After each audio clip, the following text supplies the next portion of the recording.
L'info écho avec Capital.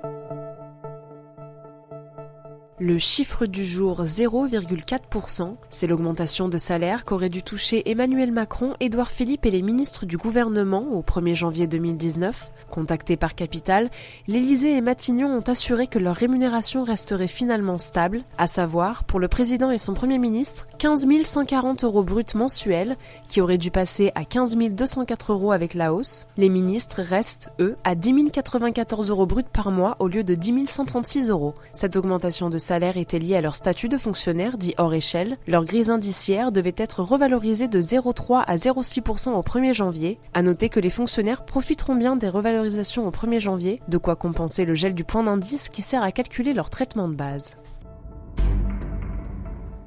Le prochain coup de gueule sera peut-être bientôt poussé par les retraités. Pour rappel, Emmanuel Macron a promis, pour ceux gagnant moins de 2 000 € par mois, d'annuler la hausse de la CSG subie cette année. Problème, le délai est court pour que la mesure soit effective dès janvier 2019. En effet, il faut voter un texte pour instaurer les nouveaux seuils et chaque caisse de retraite devra les rentrer informatiquement. Le tout sans oublier le risque de bug couplé à une réduction des effectifs durant la période des fêtes. Il est donc possible que certains retraités concernés par la baisse de CSG ne constatent pas de différence dès le début de l'année. Dans ces cas-là, la mesure sera rétroactive.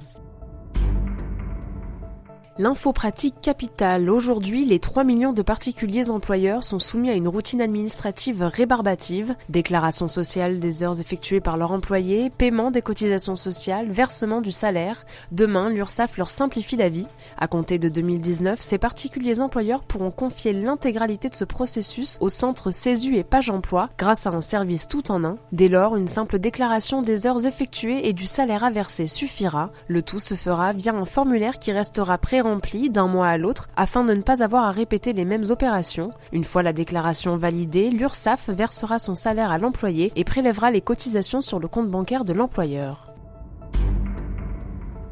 On termine avec la hausse du SMIC annoncée par Emmanuel Macron. Cette hausse de 100 € de la prime d'activité a été promise dès le mois de janvier 2019 à 2,66 millions de foyers français. Problème, les caisses d'allocation familiale estiment ne pas être prêtes à l'heure actuelle. Selon des fonctionnaires de Bercy, il faudrait 6 mois pour que la mesure devienne effective. La hausse ne pourrait donc arriver qu'en juin prochain. Dans les hautes sphères, on s'active pour trouver le modèle qui permettra de mettre en place rapidement la promesse du chef de l'État. Mais il ne reste plus beaucoup de temps, tout doit être bouclé avant le prochain Conseil des ministres du 19 décembre.